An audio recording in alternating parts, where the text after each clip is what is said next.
Bienvenido a Voces, tu lugar para tejer y destejer la palabra, construyendo saberes, tiempos y espacios, y hacer tu voz sonar.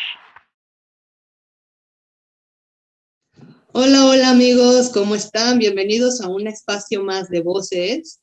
Este es nuestro tercer programa y estamos aquí Esther, como siempre, y Andy. ¿Cómo estás, Andy?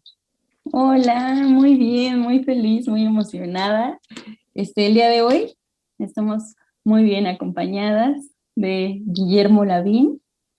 Él va a estar el día de hoy platicando con nosotros. Él es criminólogo y estudió un posgrado en política criminal y también tiene estudios en la clínica psicoanalítica, así que parece ser que se aproxima una muy buena platicada.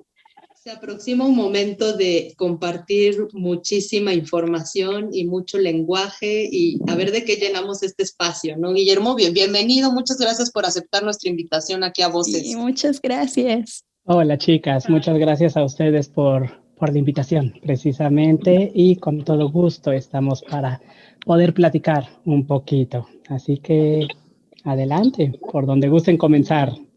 Oye, Memo, pues nos agarras hoy de bajón, público, quien nos esté viendo, ¿no? No somos expertos en todos los temas, pero ese es el chiste, el poder compartir información que no todos sabemos y aprender algo nuevo y a partir de ahí poderlo pensar, a partir de ahí poderlo repensar, despensar y hacer todo lo que queramos con lo que se pone aquí en el espacio. Memo, queremos platicar contigo el día de hoy un poquito sobre criminología, pero sobre todo sobre criminología crítica, que es algo que me parece que acá en México no es tan sonado. De pronto, yo, tu servidora, desde la ignorancia, yo creo que uno va creciendo en la vida y cuando oyes de criminología, piensas en la ley y el orden, ¿no? Y nada que ver, ¿no? ¿Nos podrías platicar un poco, Memo, de qué trata la criminología, de qué va, un poco de tu experiencia, de tu sabiduría y sobre todo, en dónde es donde viene este rompimiento a la criminología crítica como tal? Bueno, nada sencillo, ¿no? Ubicar todos estos movimientos me llevaría un semestre, más o menos, ubicarlo con toda la calma precisa, pero de manera rápida, sí, generalmente se hace una confusión de campos, de saberes, en donde justo ahorita que decías, y de hecho pasa mucho, ¿no? Cuando alguien llega a la carrera de criminología, cuando le preguntamos qué es lo que están haciendo aquí, se imaginan CSI, la ley y el orden. No es descabellado lo que mencionas, realmente opera, realmente sucede, pero ahí hay una gran confusión porque lo que estamos hablando es que hemos pensado que la criminología es lo que conocemos, mejor dicho, como psicología criminal, ¿no? Es decir, de manera casi universal, ¿no? Digo casi universal porque por supuesto que no estamos hablando de absolutos, ¿no? Pero cuando alguien intenta decir algo desde la criminología, ¿no? Más de corte positivista, en realidad lo estamos haciendo sobre todo desde el campo de la psicología. No estoy diciendo que no tenga una implicación la psicología, ¿no? Que ojo, también las implicaciones que puede tener son bastante reduccionistas, pero bueno, ese es otro canal. El punto es que sí puede tener implicación, pero no es lo mismo pensar, ¿no? La cuestión criminal, y eso es lo fundamental, porque si de algo trata la criminología es de abordar la cuestión criminal, lo cual en esto estoy cuando me refiero a la cuestión criminal, me estoy refiriendo a diversos elementos que componen a esta, ¿no? Y ahorita estoy tomando la base de un criminólogo muy importante para mí, que es Eugenio Raúl Zaffaroni, el cual en América Latina ha transmitido de una forma sumamente crítica, sumamente epistemológica este campo de saber. ¿Qué compone, digamos, qué compondría algo de la cuestión criminal? Estamos hablando, por ejemplo, de los elementos de control social, estamos hablando de las instituciones totales, estamos hablando de los discursos de poder, estamos hablando, por supuesto, de la diferencia entre delito, crimen, ley, legalidad, ¿no? Estamos hablando, si quieren jugar con otras categorías, de agresor, víctima, Estado, ¿no? Sociedad. Estamos hablando entonces también de otras categorías como daño social, ¿no? Estamos hablando de cosas que, si se dan cuenta, por supuesto no aparecen en la ley y el orden, ni mucho menos en los tratados o en los libros de psicología criminal. ¿Por qué les decía esto de psicología criminal? Cuando alguien piensa criminología, lo primero que viene a la mente es, voy a estudiar entonces la conducta de los criminales. Eso es psicología criminal. Eso es un reduccionismo tremendo de un campo de saber sumamente importante. ¿Por qué? Porque a fin de cuentas estamos hablando de que se va a traducir en políticas públicas, que se va a traducir en un campo social, que se va a traducir en una praxis que tendrá efectos en un otro o en muchos otros, ¿no? Entonces, no es nada sencillo, y intentando responder de manera muy somera a lo que Esther ahorita decía de la criminología crítica, es cierto, aquí en México, al igual que con la psicología y que con otros campos de saberes, se transmite una visión de la criminología que le llamaríamos positivista, ¿no? Que es una visión de ya varias décadas atrás. ¿Y por qué digo que con otros campos de saberes sucede esto? Con la psicología sucede exactamente lo mismo. Cuando estudiamos psicología en este país, no transmitimos psicología crítica, no transmitimos la psicología de Latinoamérica, no transmitimos, por ejemplo, quizá un Martín Barona, un Ian Parker, no transmitimos toda esta producción de conocimiento, sino que transmitimos algo mucho más reduccionista, mucho más moralista, ¿no? Y por lo tanto, casi a veces carente de epistemología. Con la criminología sucede así, en muchos espacios, ¿no? Uno ve los planes de estudio y realmente espantan a veces.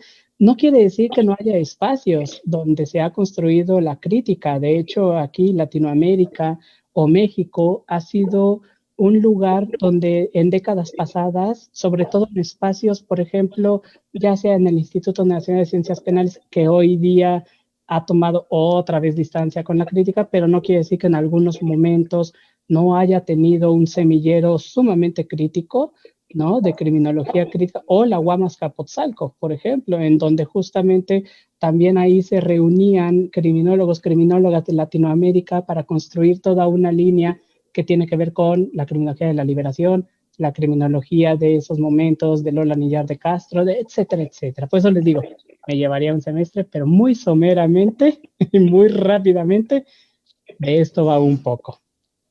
Y sobre todo, yo pensaba mucho en esta onda de que CSI, por ejemplo, la ley y el orden, nos remiten a Estados Unidos, las graba Estados Unidos. ¿Y qué hay de México?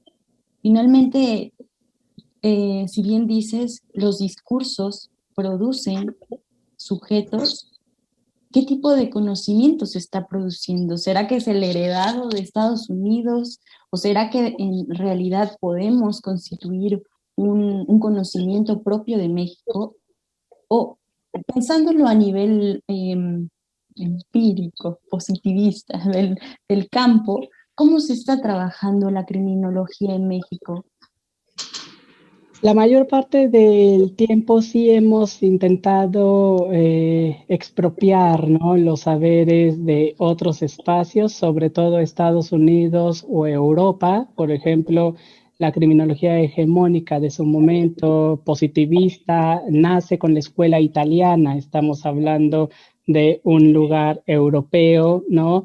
No obstante, justamente también estas ideas, CSI, ley y el orden, la idea de los perfiles criminales, ¿no? Todas esas cuestiones que a la psicología aparte le encanta, porque también expropia los saberes de otros campos, de otras coordenadas del mundo, ¿no? Bien sabemos, por eso digo, no hablamos desde el sujeto. Si quieren hablar desde el sujeto latinoamericano, por supuesto que no hablamos desde ahí, y tampoco atendemos a veces a nuestras propias realidades, ¿no? Esto es lo que se transforma, por eso les digo, se transforma en efectos súper importantes, Porque entonces, si yo estoy pensando en que voy a entrar a una carrera para poder hacer perfiles criminales, una, no va a suceder. Dos, muchos otros campos diríamos eso ni siquiera es posible, ¿no? Para eso ya podremos hablar de la clínica psicoanalítica en donde claramente nos decimos no hay nada de posibilidad de hacer un perfil, pero bueno, estamos hablando de otras cosas y pues tiene importancia, ¿por qué? Porque no es lo mismo, parece lógico y lo es, pero sabemos que no alcanza muchas veces que digamos que es lógico, que lo podemos reflexionar desde ahí. Lo que en Latinoamérica acontece, no acontece de la misma manera o no acontece simplemente en otros espacios del mundo, ¿no? Cuando estamos hablando de toda una cuestión criminal, por ejemplo, y estoy utilizándolo ahorita sin rigor casi el término, denme chance, ¿no? Cuando estemos hablando de efectos de la violencia desde Latinoamérica, estamos hablando, por ejemplo, de la experiencia de las dictaduras, estamos hablando de crímenes de Estado, estamos hablando de violencias estructurales, ¿no? Estamos hablando de cuestiones que en Estados Unidos, por supuesto, no van a estar planteando de la misma manera y que no van a aparecer jamás en estas series, porque ahí estamos hablando de otras categorías psicológicas y psiquiátricas que tienen que ver con la psicopatía, ¿no? Categorías que yo rechazo ampliamente desde la clínica, por supuesto las rechazo todavía más desde la criminología, ¿no? Porque pues no nos dan ni siquiera un acercamiento a nuestro sujeto de aquí. ¿Qué se puede producir desde aquí? Por supuesto que hay mucha producción de conocimiento desde aquí, ¿no? Desde Latinoamérica, no estoy hablando únicamente desde México. Por supuesto que hay en Chile, por supuesto que hay en Argentina, por supuesto que aquí en México habemos algunos grupos, habemos algunos, no, los hay algunos que justamente sí intentan una aproximación desde otro lugar. Por supuesto que también esto, hay algunos que van pensando el sujeto decolonial para entonces también anclarlo con las propuestas de la criminología. Por supuesto que eso existe, pero que eso exista no quiere decir que tenga una cabida en el universo, valga la redundancia, de la universidad, ¿no? Porque también sabemos que todo lo que se transmite en las universidades responden a una lógica hegemónica o dominante. Pero ahí más bien, como diría Latlo o Alemán, ¿no? Siempre la hegemonía pensarla como pretensión de hegemonía porque no hay absoluto. Entonces hay cabida para otros espacios. Me quedo pensando, Memo, a ver, estoy tratando como de hacer una construcción. Tú me dices, Esther, ¿vas bien? Esther, no, ¿va? Hablando un poquito de estos discursos de poder y estas posiciones de poder, ¿no? Y me quedo pensando como en esto y en este expropiar saberes, ¿no? De otros países, sobre todo los que tenemos cerca. Y estos reduccionismos. En México es muy vendible todas estas tendencias positivistas. ¿Por qué es vendible? ¿No? Porque es lo que se consume también. Entonces me quedo pensando un poquito como que tiene que ver un poco con una sociedad capitalista y que tal vez entrar a la crítica, ahí vendría la división. ¿Es posible? Sí es posible, pero no solamente eso, ¿no? Por supuesto que estamos en un sistema neoliberal, si le quieren decir, o en un capitalismo tardío, o en un capitalismo salvaje, o en una fase avanzada del capitalismo. Agarren el autor que quieran, ya les aventé ahí, ¿no? Por supuesto que podemos mencionarlo desde ahí una parte. Sí es también una vendimia de discursos, por supuesto que se juega desde ahí, pero no solamente eso, ¿no? Sino que aspirar, ¿no? A acceder a una postura crítica tiene implicaciones fuertes. En Latinoamérica tiene implicaciones tremendas, ¿no? Estamos hablando de que, y vaya, ahorita podemos dividir en dos, si quieren, dos campos, ¿no? El campo académico de investigación, en donde justamente estar desde un campo académico, desde la crítica, implica una exclusión de todos estos otros saberes dominantes y por lo tanto una dificultad de integrarse o de encontrar espacios. Por otro lado, una postura crítica que no sea desde lo académico nada más, sino puede ser desde el activismo, puede ser desde una praxis social, conlleva implicaciones tremendas que muchas veces en este país terminan en la muerte. Y no estoy exagerando. Activistas, ¿no? Defensores de derechos humanos, periodistas, ¿no? Estoy hablando de una realidad que entonces tiene diversos ejes que complejizan siquiera acercarse a la crítica, ¿no? Vaya, por ahí decimos, una cosa es investigar desde el escritorio, otra cosa es estar en la praxis y lo que conlleva en este país. Sí, sí, sí. Creo que muchísimos temas se podrían así desmenuzar poco a poco. Muchos. Desde esta parte de las etiquetas, porque es que estamos todavía en una lucha por convertir todo en ciencia, verificable, observable, medible, todo eso, y viene de ahí el querer nombrar todo. Digo, es parte de nuestra naturaleza o nuestro ser humano, ser social, pero y también esta otra parte de la academia, cómo es que, pues definitivamente hace falta muchas propuestas, mucha crítica y traer a la mesa estos temas. Y por eso es que el Colegio Michel Foucault viene, viene con una propuesta muy, muy bella al respecto, pero hablando un poco sobre esta idea de la criminología y de la psicología, me llama mucho la atención que parece que hay una distinción enorme.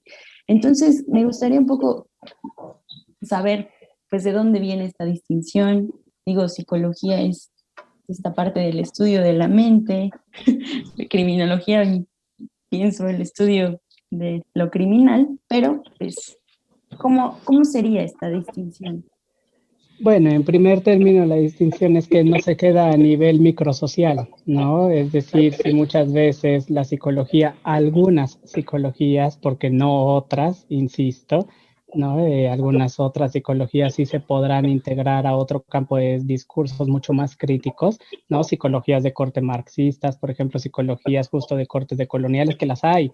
Otra cosa es que tampoco llegan a una transmisión, ¿vale? Pero entonces, algunas de estas pueden quedarse la más positivista, si lo queremos ver así, se queda a nivel de la mente y a nivel de la conducta, ¿no?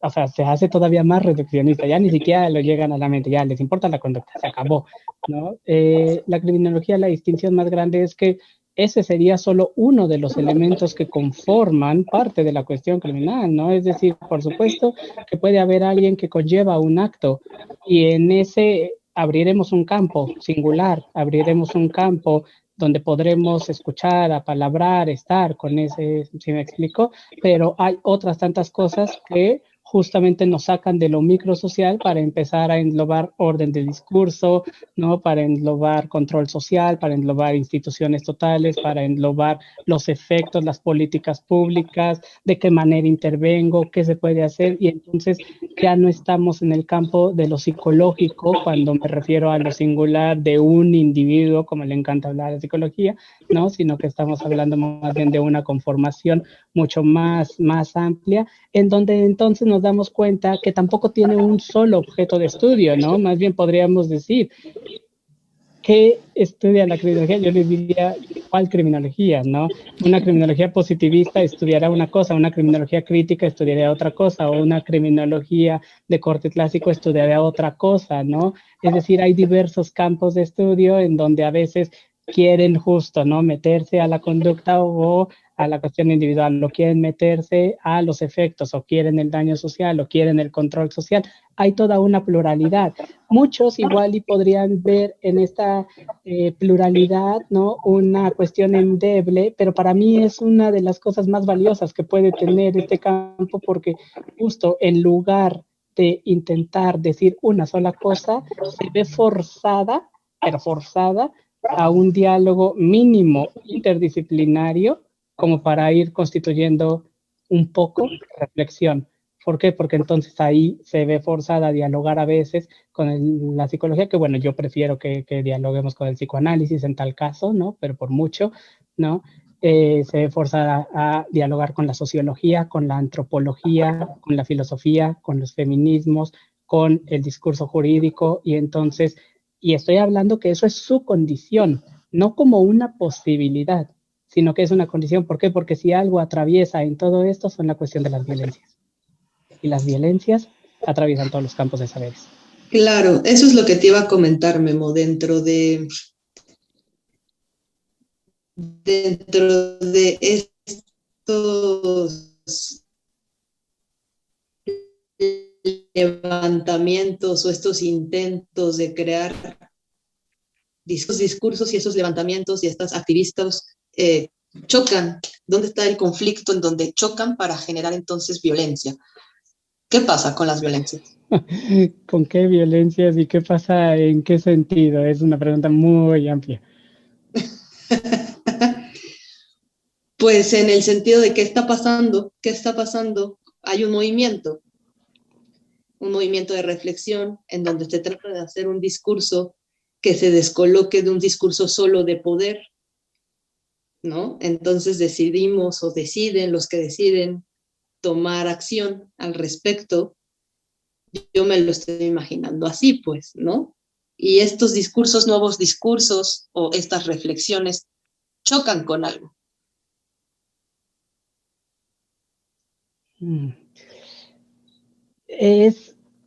Vaya, hasta me hace un montón de embrollos la pregunta porque ¿qué pasa con las violencias? En primer lugar,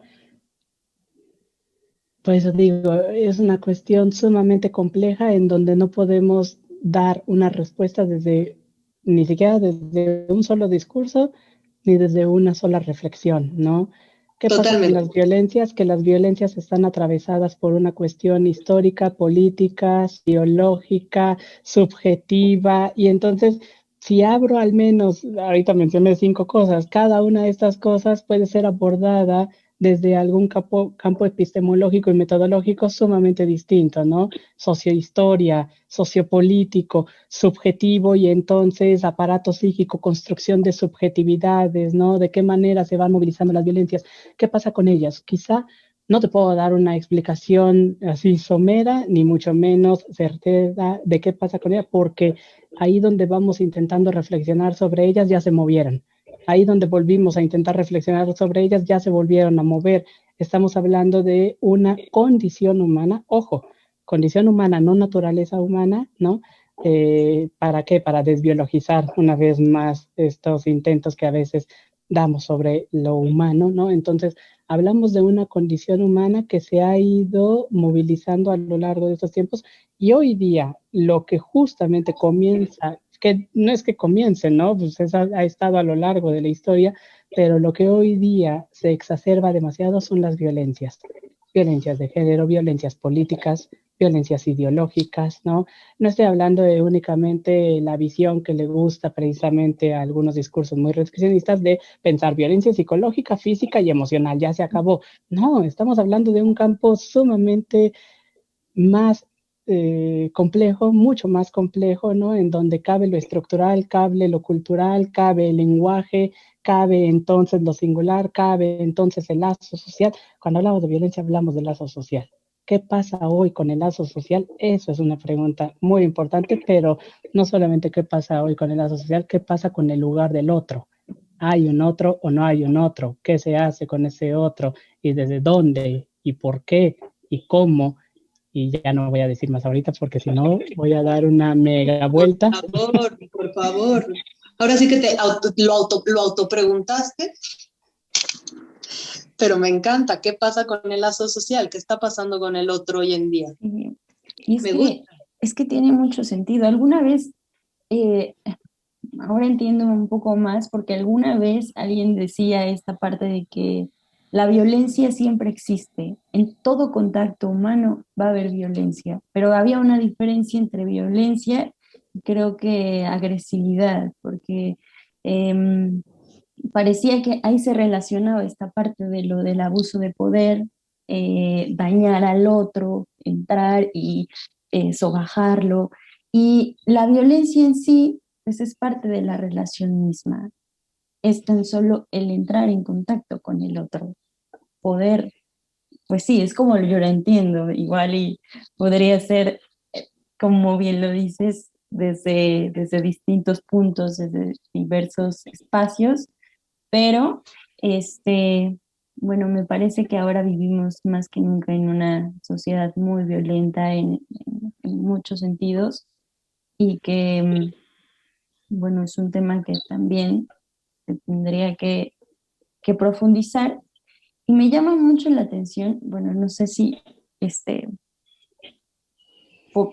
esta parte de el psicoanálisis, eh, cómo hacer una relación entre criminología y psicoanálisis. ¿Por qué pensar en esa corriente que de repente hay algunos que de verdad la han vetado, que no la consideran ya una técnica factible? Hay otros que dicen, no, pues sí es posible con la escucha. Y finalmente hay unión entre la criminología crítica o criminología y el psicoanálisis. Para rápido, sí, sí hay unión. Hay posibilidad también, ¿no? Ahondo un poquito, si quieren, Por favor. porque hay dos, tres puntos de lo que ahorita mencionaron que puedo jalar, ¿no? ¿Puedo decir algo? Sí, por favor. Incluso creo que con esta pregunta de Andy y la que yo reiteré que tú hiciste primero, de qué pasa con el lazo social, qué pasa con el otro, pues se puede construir la respuesta un poco desde el psicoanálisis, ¿no? Sí, una parte, quizá, no todo, ¿no? También hay que tener muy claro, así como pueden haber cruces entre los saberes, también hay desencuentros entre ellos, en donde cada uno ocupa un espacio epistemológico que le corresponde, por decir así, ¿no? No estoy diciendo la manera de dogma, sino a manera de no caer en estos eclecticismos, entonces en donde en lugar de hacer cruces, hacemos algo que termina rompiendo el mismo discurso y entonces quién sabe qué terminamos haciendo, ¿no? Sí. Uno de estos ejemplos, por ejemplo, valga la redundancia, es esta parte de la palabra violencia. Qué difícil puede ser definir violencia, ¿no? Es decir, es una palabra que viene del campo sociológico, empezando por ahí, ¿no? Empezando por ahí viene del campo sociológico y entonces encontraremos un montón de definiciones, pero eso no quiere decir que no atraviese otros tantos campos, ¿no? O que pueda ser pensado en otros lugares. Ahorita decía Andrea una idea que a mí me encanta, del encuentro con el otro.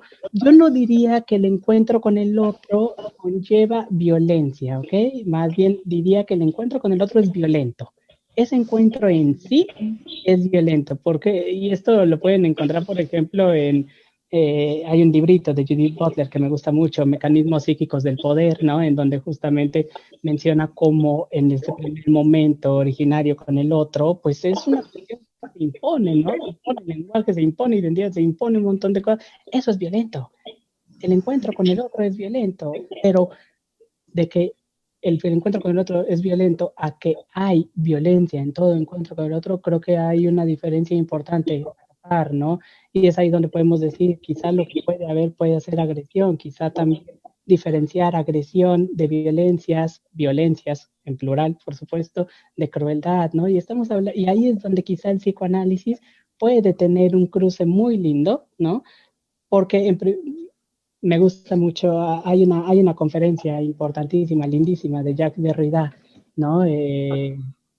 En su momento, cuando fue cuestionado por los estados soberanos del psicoanálisis en Francia, ¿no? Y entonces Derrida le decía a todas esas grandes eminencias del psicoanálisis de ese momento, les decía, ustedes no han respondido, no han dado una respuesta respecto a la crueldad, aún cuando es el psicoanálisis quien tiene en su corpus teórico, ¿no? O sea, que tiene una teoría sobre la agresión. Y ustedes han aplicado la retirada, les ha valido madre, prácticamente, ¿no? Importantísima conferencia, leanla, Estados de ánimo del psicoanálisis se llama, publicada en Paidós. Muy linda. Pero entonces justo eso que Derrida planteaba respecto a la crueldad, respecto a esta ética, precisamente es que lo que nos permite un poco de cruces, insisto, ¿no? Porque entonces podremos encontrar una distinción muy grande de cómo poder aproximarnos a la agresividad, que a las violencias, que a la crueldad, ¿no? También entonces, si decimos que en el campo de las violencias y en el campo criminológico está lo macrosocial, pero también hay un sujeto, es precisamente el psicoanálisis a nivel de sujeto, puede ahí habitar mucho, mucho. No estoy diciendo que se haga un socioanálisis como muchos quizá lo terminan haciendo, no, tampoco se trata de utilizarlo de esa manera, ¿no? Simplemente en el nivel de sujeto, de qué forma se puede hacer algo ahí, ¿no? Hay cruces muy bonitos, hay analistas que hacen cruces con la criminología crítica, ¿no? Juan Pablo Moyo, por ejemplo, tiene libros publicados, Luis Seguí también, Silvia Elena Tenslars, ¿no? Por supuesto que los hay.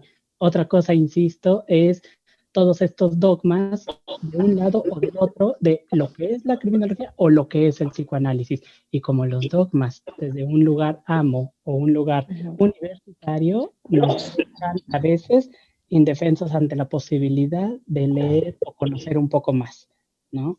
Entonces, a nivel de sujeto, hay mucho que se puede hacer, muchísimo. Y hay un cruce súper lindo. Y entonces, si me dicen, ¿y por qué el psicoanálisis y no otro?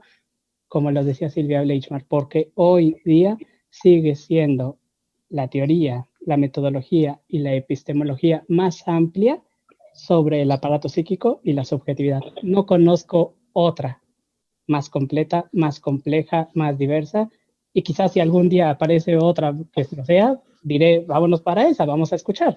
Pero hoy no lo es, y hoy por eso mantengo ese lugar.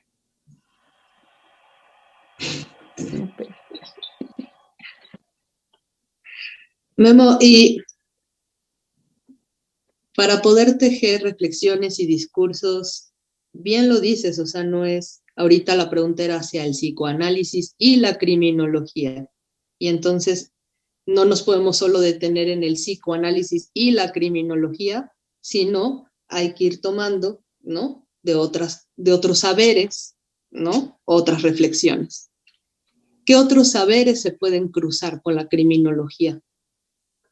Prácticamente lo que llamarían las ciencias sociales, ¿no? Es decir, pero si los queremos desglosar, la sociología tiene muchísimas teorías criminológicas, ¿no? Podríamos hablar más bien que hay teorías criminológicas de corte sociológico, teorías criminológicas de corte antropológico, ¿no? Los feminismos, por supuesto que hay mucha producción ya no respecto a esto. ¿Por qué? Porque sabemos que un sistema penal también está atravesado por cuestiones importantísimas de género, por cuestiones importantísimas, ¿no? Que atraviesan esas violencias y entonces, por supuesto que ahí ya se atraviesa.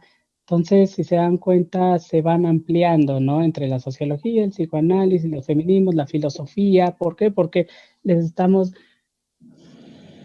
más bien si estamos abriendo el campo a las violencias, ¿es un campo o es un efecto, es una producción, es algo que a todos estos otros saberes también les interesa? Y ahí la interrelación necesaria, obligatoria. A mí hay una pregunta. Estaba escuchándonos y reflexionando sobre esto que hemos tratado el día de hoy y pensaba, ¿cuál será la apuesta de la criminología? Ha habido muchas violencias.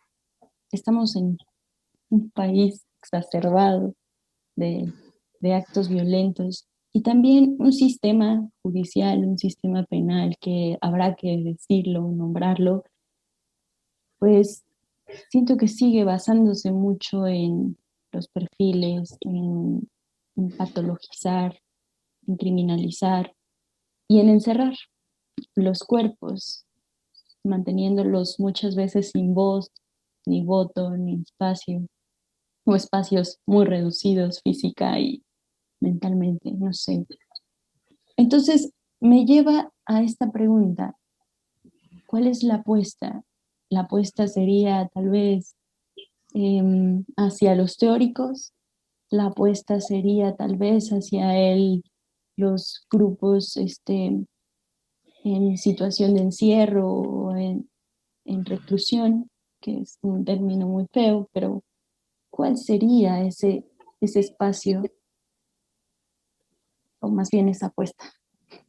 Ahí es otra vez una de estas preguntas de depende, ¿no? Es decir, habrán algunos, por ejemplo, pienso en los abolicionistas, ¿no? Toda una corriente que existió con Luke Hulsman, con Niels Christie, en donde quizás su apuesta iba hacia los cuerpos en cautiverio, que me gusta mucho más esto, ¿no? Estos cuerpos en cautiverio, instituciones de secuestro, como les llamaba Foucault, ¿no? En lugar del encierro, como bien dices cuando mencionabas, decimos, ¿qué es esto, no? Pero lo que sí hay es un cuerpo en cautiverio, definitivamente, una producción de subjetividad también ahí, ¿no? Entonces, habrán quienes apunten a eso, un Alessandro Barata que apuntaba a un derecho penal mínimo, ¿no? Pero habrá, no sé, una Lola Anillar de Castro que apunta a lo comunitario, que apunta a las cuestiones de barrio, ¿no? A las cuestiones de lo vincular, así como habrá quizá desde otros lugares, ¿no? Y ya no tanto desde la criminología, pero quizá que están interviniendo con las violencias, como un Vincenzo Castelli, que lo hace desde una medicina social, una terapéutica con el barrio también. Es algo tan amplio, ¿no? Porque una cosa, insisto, una cosa es quienes realizan una producción criminológica, ¿no? De un campo de saber desde el libro, desde las teorías, pero eso no quiere decir que no haya una producción igual de valiosa o más a veces en aquellos que no estén dentro de este campo, ¿no? Artistas, por ejemplo, que quizá igual y no saben nada de las teorías criminológicas, pero sus intervenciones son criminológicas, ¿no? Poetas, danza, ¿no? Por ejemplo, pensaba en todo el trabajo que ha realizado esta, se me fue ahorita el nombre, una investigadora de la UAM, se me fue, pero bueno, hay quienes han intervenido las cuestiones de desapariciones forzadas, la memoria a través de las artes plásticas o a través del performance, tenemos todo el artivismo de América Latina, ¿no? Y entonces esas son producciones también. Por supuesto que no las van a nombrar como tal y no están escribiendo articulitos para ver si tienen 2 o 3 puntos más para su beca o para darse un renombre, ¿no? Entonces, por eso digo, depende, siempre depende. Ahora, ¿cuál es la apuesta desde mi criminología, por ejemplo? ¿No? Que esa es de la única de la que puedo responder como tal. Las demás no tengo ni idea. Tienen que preguntarle a todos los demás, ¿no? Pero de mi criminología, al menos continuar cuestionando, ¿no? Continuar cuestionando para poder seguir habitando un posicionamiento político que apunte a algún movimiento. Yo no sé si a uno mejor o a uno peor, solamente estoy diciendo a un movimiento, que algo pueda acontecer ahí, ¿no? Con el otro, con la alteridad, con nosotros, ¿no? Y puede ser entonces en un espacio de grupo, puede ser en un espacio académico o puede ser en la escucha singular, en alguna institución total, ¿no? O en algún otro espacio, puede ser acompañando a los familiares de personas desaparecidas de manera forzada en este país, que ese es mi campo de praxis, las violencias estatales, las violencias de Estado sobre todo, ¿no? Entonces, claro que eso es a lo que mi criminología, así como también mi posicionamiento en el psicoanálisis, que tampoco se acerca a los posicionamientos universitarios y que entonces, pues no, por supuesto que no sigo a San Lacan y a San Freud, ¿no? Me son muy importantes, sí, fundamentales, pero yo tengo un posicionamiento propio y desde ahí se apunta a algo. Creo que esto que dices es muy importante. Me encanta cuando mencionas la palabra alteridad, porque fue algo que estudié contigo cuando fui tu alumna, ¿no? Y es como, bueno, cuando yo era alumna, para mí fue como súper importante, cuando empiezas a aperturar tu cabeza a no pensar solo dentro de una línea, que eso es lo que hacemos, ¿no? Pensamos en bueno, malo. Entonces, ¿no? Es un delincuente, es malo. No linques es bueno. O sea, todo lo dejamos en el extremo del bien, del mal. Y dentro de todo esto, no somos capaces como de crear o de crear más complejidad en el pensamiento, más crítica en el pensamiento, ¿no? En pensar en términos como alteridad, como el bien y el mal desde otros lugares mucho más ricos de pensar. Pensar el bien y el mal nos es inevitable, ¿no? Nos es inevitable como una postura ideológica que se ha venido atravesando, filosófica, incluso algunos sí lo pueden tocar desde un campo filosófico y ahí podremos encontrar muchísima riqueza, Pero esto que dices es bien peculiar, Esther, porque justo, ¿no? A veces yo podía llegar a los últimos semestres de una carrera en criminología y entonces preguntarles respecto a ciertas cuestiones de la violencia y justo, ¿no? Se terminaba contestando de es que eso está bien, ¿no? Eso está mal, ¿no? Y entonces ahí es donde yo decía, bueno, pero eso me lo puede responder cualquiera, vámonos a tomar un café a Coyoacán y vamos a dar las mismas pinches respuestas, ¿no? Es decir, lo que mínimo podemos empezar a hacer es complejizar. En primer lugar, ¿no? Sí, por supuesto que hay moral, porque vivimos en un mundo lenguajero, ¿no? En un mundo simbólico con cultura y por lo tanto habrá moral, no estamos en un mundo amoral, ¿no? En primera para esto, pero eso no quiere decir que entonces podamos posicionar todo en estas categorías tan banales y reduccionistas, ¿no? Y moralistas, por entonces, de lo bueno y lo malo. Por eso dividir mejor entre agresión, violencias, crueldad, sadismo, masoquismo y otras tantas cosas que nos van a poner al frente de cuestiones importantísimas, ¿no? Porque, vamos a poner un ejemplo, ¿cómo no hemos visto polarizado este país, ¿no? Ante una cuestión como si rayamos un monumento y eso está bien o eso está mal, pero si están desapareciendo personas y eso, entonces estamos ante una polarización y un reduccionismo de las violencias, ¿no? Pero no solo de las violencias, de la transgresión, ¿no? Porque por ahí decía Bataille, la transgresión también es ética, ojo, ¿no? La transgresión a veces detiene crueldad, pero entonces desde donde lo miramos es fundamental. Pero no solamente para pensar en los libros o en la teoría, insisto, y esto creo que es lo que más me importa insistir, es fundamental porque va a tener efectos en una praxis y en nuestra praxis, ¿no? Sea desde el psicoanálisis, sea desde la criminología, muchas veces, ahorita lo que mencionabas, Esther, hay una alteridad. Y entonces, lo que yo haga, diga, o desde donde lo lea, desde donde lo piense, por lo tanto, desde donde intervenga, va a tener efectos en una alteridad, en una otra edad. Y eso no es poca cosa, nunca. Sí, me parece muy, muy, muy interesante todo esto. Y pensaba en el papel de la licenciatura o de la academia, de la universidad, em, y que no es el único espacio en donde se puede generar este espacio de crítica. Eso es algo que siento que, bueno, me gustaría que lo pudiéramos hablar también acá.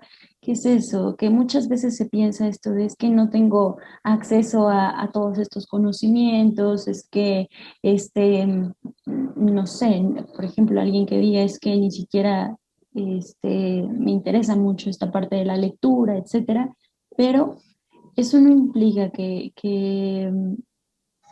no se pueda criticar, hablando sobre el arte, sobre la parte de, pues, del activismo. Todos y todas podemos hacer activismo, todas y todos podemos entrarle a la crítica, a deconstruir estos saberes, pero pues bueno, finalmente mucho papel lo tiene la universidad, pero creo que deberíamos sacarlo a las calles y no solo a la universidad. Está en las calles, Andrea, ¿no? Pero Por supuesto que nombrarlo. está. Ah, bueno, nombrarlo es otra cosa, ¿no? Enorgullecerse de eso. Por eso yo apuntaba al arte hace rato, pero no solo al arte, ¿no? El periodismo, pero no solo el periodismo, ¿no? Sino también quienes ahí producen, por ejemplo, maestros normalistas, ¿no? Si quieren verlo incluso desde lugares mucho más, todavía cada vez más íntimos y más importantes, el sentido en que hacer crítica no es discutir si Heidegger o Derrida tenía razón, ¿no? Ni tampoco si tal o cual pensamiento criminológico me da mayor, no lo sé, mayor elocuencia en mi discurso, ¿no? Eso, pues eso es una cosa, eso es simplemente leer, ¿no? Y eso es trabajar algunas cosas, sino ¿qué hago con eso? Ahí es lo que yo diría importa mucho. Pienso, por ejemplo, ahorita me vino a la mente justamente en la dictadura chilena, que sabemos pues como la mayoría de las dictaduras latinoamericanas terribles, ¿no? Diamela Eltit es una novelista, ella decía, ¿no? Ahí donde la dictadura no nos dejó hacer absolutamente nada ya de un pensamiento quizá académico para pensar, reflexionar, ella decía, ahí comencé a escribir novelas, porque justamente en ese espacio es donde podía colocar lo que de otra manera estaba completamente, ¿no? Reprimido, lo que está de manera tajante eliminado, ¿no? Prohibido. Entonces, por supuesto que, como dice Andrea, la crítica va más allá de leer a tal o cual autor o de hacer tal o cual ensayo, ¿no? No quiero decir que no sea importante, por favor, sí, hay que seguir produciendo muchísimo pensamiento en las universidades, hay que seguir dialogando, ¿no?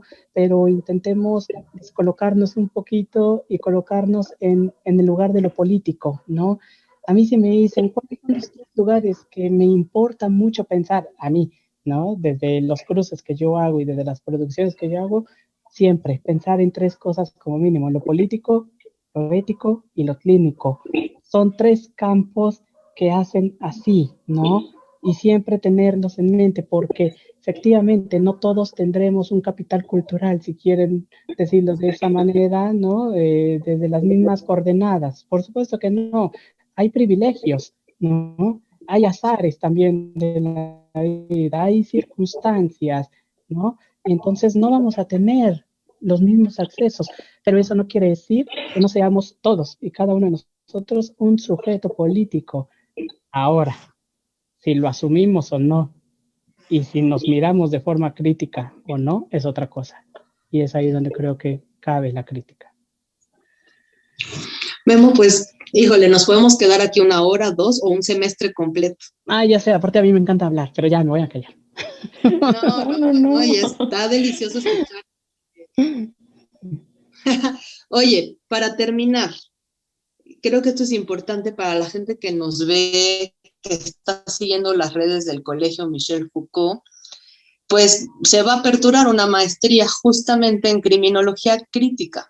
Creo que algo que es importante para como darle cierre de broche de oro a cómo iniciamos, ¿no? Esta cosa de la gente tiene cierta idea de lo que es la criminología y ya vimos que por ahí para nada va por otros caminos. ¿Qué es lo que puede esperar una persona? O sea, ¿a qué es a lo que se va a dedicar esa persona que decide estudiar criminología crítica? Esa es otra pregunta. Es que, como pueden ver, todas las preguntas apuntan a un universal y jamás podemos darlo desde ahí, ¿no? Me parece que entonces, si ampliamos la mirada crítica, un criminólogo, una criminóloga crítica puede encontrar cabida en muchos otros espacios.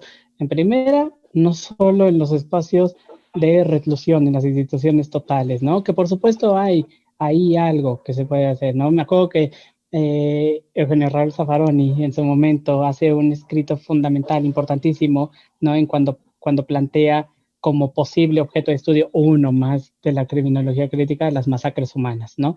Y entonces dice, ¿dónde estuvieron los criminólogos, las criminólogas durante todos los genocidios prácticamente, ¿no? Del siglo XX, ¿no? Y todas estas dictaduras, ¿dónde estuvieron? Y entonces él mismo contesta, en la prisión, encerrados. Porque justamente, ¿no? Es importantísimo también para los poderes fácticos mantener ciertos lugares de encierro, no solamente para aquel acto, sino también para aquel que acompaña. Es algo cañón, ¿no? Pero bueno, entonces puede tener cabida ahí, así como puede tener cabida en la academia, en la investigación, así como también en la producción de políticas públicas. Y cuando hablo de políticas públicas, otra vez abrimos una gama, ¿no? Muy amplia desde lo educativo, ¿no? Desde el campo de la salud, si quieren jugarlo desde ahí, desde el campo de las intervenciones comunitarias, ¿no?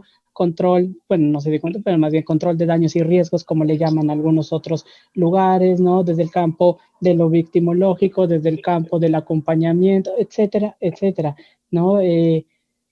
Justo entonces, ¿por qué? Porque nos salimos de la mirada de CSI, es que se abre toda una cuestión, ¿no? Y entonces habrán quienes terminen quizá como analistas de riesgos en pueden incluso en instituciones bancarias o así hay como todas estas líneas de la criminología laboral. Hoy estamos hablando cada vez más de la cibercriminalidad porque sabemos que es algo que impera en un mundo neoliberalista, ¿no? En donde precisamente pues todo esto se va moviendo, ya les decía yo, si las violencias son históricas, epocales, ideológicas, subjetivas, ¿no? Políticas, pues también toda la cuestión del crimen va a ir avanzando, avanzando, avanzando. Hoy ya no estamos hablando de esos ladrones viejos que retrataba de manera ejemplar Everardo en sus documentales, así se llama, Ladrones Viejos, donde era un oficio, ¿no? Y donde había el maestro y el aprendiz. Hoy no estamos hablando de eso, estamos hablando de algo muchísimo más, por un lado crudo y por otro lado sofisticado, ¿no? Entonces, hay campo, porque me gustaría aparte decir, no hay campo, ¿por qué? Porque no hay violencia, porque estamos en un lugar, no estamos en eso. Pues por mi parte creo que tengo 20,000 dudas, pero pues no las voy a satisfacer nunca, ¿no? Porque voy a tener más dudas cuando te pregunte más, seguramente, ¿no? Pero ya encontraremos otro espacio para hablar un poquito más de todo esto que está muy interesante. Andy, ¿tienes algo más que comentar, que preguntar? Pues comentar que muchísimas gracias. La verdad es que, pues definitivamente sí, se abren muchísimas preguntas, se esclarecen otras dudas, definitivamente. Invitar a las personas que nos miran a pues, adentrarse a este espacio de la crítica, siempre y cuando me encantó mucho esta fórmula que dijiste de lo político, no sé si me acuerdo de las tres palabras, político, ético y Clínico. Clínico. Muchas gracias. Sí, justamente eso. O sea, pensar desde dónde estamos mirando lo que estamos mirando y desde dónde estamos posicionados. Y eso es algo que es una praxis diaria desde muchos ángulos, no solo de lo social, sino de lo individual. Y bueno, em, esto seguramente será el principio de otras charlas. Como bien lo saben y lo escucharon, Memo va a estar en el Colegio Michel Foucault en la maestría de Criminología Crítica y también próximamente vamos a estar abriendo espacios para clases muestra, así que eso ya Estén atentos. Síganos Estén en atentos redes. con esto, sí, síganos en redes, Facebook, Instagram, YouTube, Twitter, Colegio Michel Foucault. Y por favor, si ven estos videos, pues coméntenos, o sea, aunque lo vean, se queden pensando, reflexionen, se tarden un ratito y al otro día regresen al video para comentar. Está muy rico leerlos y está muy rico poder entonces sí tejer ideas, tejer diálogo y platicar, debatir, ver sus puntos de vista, ver sus miradas, sus palabras. O sea, esto estaría increíble que comentaran y participaran. Sí. Y si Memo. me permites, Memo, un último comentario, o igual tú contarnos, sé que tienes un espacio en particular, un espacio en donde hay una conversación más personalizada, más especializada en esto de las violencias. No sé si quieras hablar de este espacio. Ya, por un momento dije, ¿de qué me están hablando? No, sí, ahorita estoy coordinando, ¿no? Estoy a cargo precisamente como justamente esto que preguntaban, ¿desde dónde cada quien hace algo? Bueno, pues yo he decidido desde diversos lugares, ¿no? Así como estoy en este momento en una cápsula con ustedes, en una charla, ¿no? Donde asumo un posicionamiento, como también lo hago en mi clínica, ¿no? Particular, pero precisamente como también lo hago en la investigación y la academia, justo como me descoloco precisamente de estos dogmas clínicos, pues también por mi lado he ido tejiendo algunas cosas, ¿no? Y entonces sí, coordino un conversatorio cada 15 días en donde el objetivo, el interés de este conversatorio es que esté dirigido a reflexionar, a dialogar sobre la agresión, las violencias y la crueldad en el campo de la escucha. Y cuando me estoy refiriendo a la escucha, ya no estoy hablando desde el campo psicoanalítico, estoy refiriendo al campo de la escucha, es decir, hay muchas personas que trabajan a la escucha sin saber que están a la escucha, ¿no? Pero muchas, desde el campo de lo jurídico, de lo sociológico, de lo antropológico, porque ahí donde hay un otro al que se le da una escucha, ya hay una escucha, ya hay algo, pero entonces hay que pensar muy bien esto que mencionabas, estas tres palabras, desde dónde, ¿no? Desde lo político, lo clínico, lo ético, hay que pensar muy bien cómo escucho, para qué escucho, de qué forma escucho, qué se produce ahí, y entonces por eso ideé ese conversatorio que no tiene mucho, que lo comencé, apenas creo que ayer fue la cuarta sesión, pero es un conversatorio permanente que va para largo, porque pues justo nos vamos dando cuenta de lo complejo que es esta cosa, ¿no? Y pues bueno, a mí se me ocurrió abrir todo ese espacio y hasta ahorita estoy viendo el embrollo en que me metí, en el sentido lindo de la palabra, ¿no? El embrollo en que me metí, porque una cosa me lleva a otra y a otra y a otra, pero es un espacio entonces, ¿no? En donde hoy día todavía hay espacios y quienes gusten pueden integrarse, si así lo desean. ¿Dónde nos integramos, maestro? Pueden contactarme de manera directa, ¿no? Ya sea mi correo, ya sea con mi celular, tienen los datos o se los hago llegar a quien así lo requiera. Vale, entonces si nos escriben, nos dicen yo estoy interesado, les pasamos tu correo. Totalmente. ¿Correcto? Perfecto. Correcto. Perfecto. Pues Guillermo, muchas gracias por estar en este espacio. De verdad, estuvo muy interesante. Muy interesante. Te agradecemos muchísimo. ¿Algo más que quieras decir para ya despedirnos? Al contrario, gracias a ustedes, chicas. Para mí siempre es un gusto. Realmente yo disfruto. No disfruto de todas las cuestiones que acontecen y todo aquello que justo esto, que es muy serio, engloba y enmarca, ¿no? Eso no, pero disfruto del diálogo. Disfruto de estar en compañía y de estas preguntas, así que al contrario, agradezco. Muchas gracias, Guillermo. Gracias a todos. No se pierdan las cápsulas y síganos en redes hasta la próxima. Bye, bye. Hasta la próxima. Bye.